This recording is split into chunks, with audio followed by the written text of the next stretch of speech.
Pila ka mga residente sa Moises Padilla nagapangama naman sa posible epekto sa masunod nga bagyo. Mga naguba nga taytay bangod sa naglaway nga bagyo wala sa gihapon makayo. Ini ang gintutukan ni Eileen Pedreso live sa Barangay 12, Bacolod City. Lynn.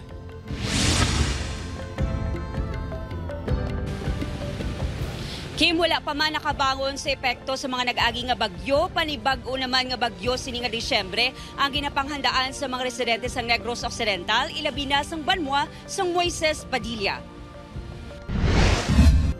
Masobra 1,000 pa ka mga pamilya ang nagapabilin sa evacuation center sa Moises Padilla humalin sang naglaslas ang bagyo Tino. Inibangod wala pa makayo ang ilang mga balay nga nagkalaguba matapos ginsulob sang baha. Isa na diri ang balay sa pamilya Esteban. Pangayo lang si iba. Kayo wala bugas ulam. Ay kami kano sa guban mo. Tigil na, ang gano'n ni mga private lang gahatag sa. Ang mabuliga kami tanim pa kayo balay. Wala pa kuno nakabangon. May panibago naman nga bagyo. Gani nagapangaman ang mga residente. Tani hindi na lang madayon matunaw lang tani yung bagyo ma'am. Mga bugas aralada ang mga good pack dala namin sa babaw. O gari main man si Mayor mga malakas ka po. May mga kalsada man nga wala pa nahawanan, rason nga hindi pa maagyan sa mga motorista. Wala pa man na kayo ang pila ka mga taytay. Nang may mga priority projects kami nga gin-forward sa ila, ang taytay halin sa Barangay Uno, tabok sa Barangay Quintenremo, also sa Barangay Inulingan.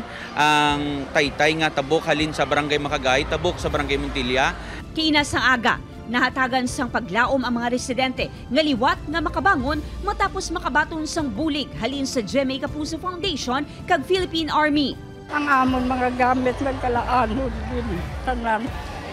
Kaya amon na bisan sa ano lang makabulig man sa amon nga pagkaon kung ano na nga ihatag nila sa amon. Salamat kay kami sa dako sa GMA Kapuso Foundation. Pasalamat din kami sa mga grasya sa GMA nga amon nabaton sa siningadlaw. Hindi bala mabalaan nga nagabot ng trahedya sa amon. Ginhatagan sang relief goods ang masobra 1,000 ka mga pamilya nga apektado sang bagyo. Ang Moises Padilla, isa sa mga area nga na-identify naton nga hardly affected sa tropical storm Tino. No? Pero ang GMA Kapuso Foundation padayon nga magabulig sa aton mga kapuso.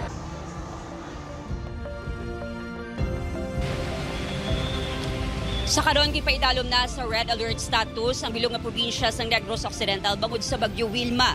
Nagapanawagan naman sa preemptive evacuation sa mga residente si Negros Occidental Governor Eugenio C. Lacson. Balik sa imo, Kim. Madam, nga salamat, Eileen Pedreso.